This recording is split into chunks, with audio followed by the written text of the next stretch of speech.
প্রায় ১ সপ্তাহ পর গাছগুলো রোদে দেখা পেয়েছে। এটি হচ্ছে আমাদের ছাদের একটা অংশ।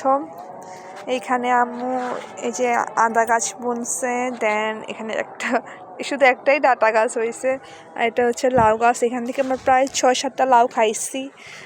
আমাদের মানে কি নিত্যদিনের যে একটা পাতার চাহিদা শাকের, ওইটা হয়ে যায় এখান থেকে। দেন এই যে এখানে আম্মু টমেটো গাছ বুনছে। এই নতুন দেখেন মরিচ গাছের হয়েছে, এটা আজকে সরাই দিব। দেন ধুন্দুল গাছ বীজ বোনা হয়েছিল, ওগুলো হয়েছে। দেন এই যেখানে স্পেশাল শাক আছে, সেটা হলো যে ফাইটটা শাক। দেন এই যে আমাদের সরিষা শাক। এখান থেকে আমার সরিষার এটা এমনি এমনি হয়েছিল, মনে হয় কোনো পাখি ফালাই দিয়ে গেছিলো বীজ। তো এখান থেকে আমি সেদিন সরিষা ফুল নিয়ে বড়া বানাইছিলাম। আর এই সরিষা শাকটা অনেক মজা। আমি এখান থেকে প্রায় মাঝে মাঝে সরিষা পাতাগুলো বড় হলে সরিষার শাক খাই পাঁচমিশালি করে। দেন এই যে দেখেন এখানে আমাদের আরেকটা বেগুন গাছ ফুল ফুটেছে, তার পাশে একটা মরিচ গাছ আছে সুন্দর, তার পাশে আরেকটা বেগুন গাছ দেখছেন কত সুন্দর পরিপুষ্ট। এটা সুন্দর হয়েছে সবগুলোই। দেন এখানে একটা টমেটো গাছ আছে। দেন এখানে বেগুন গাছ আরেকটা, আমার 4-5টা বেগুন গাছ বুনছে। দেন এগুলো হচ্ছে আমাদের ঢেঁড়স গাছ।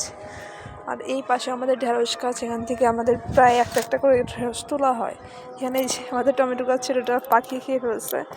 দেন ওখানে আমাদের আবার নতুন করে গাছ বোনা হবে। এটা আমাদের ছাদের এক অংশ। আমাদের ছাদে আরও গাছ আছে, সেটা আমি আপনাদেরকে কালকে দেখবো। ওই যে দেখেন এখানে এই যে আমাদের কবুতর, এখানে সবাই আজকে অনেক দিন পর রোদ পাওয়াতে সবাই কাপড় শুকা দিচ্ছে।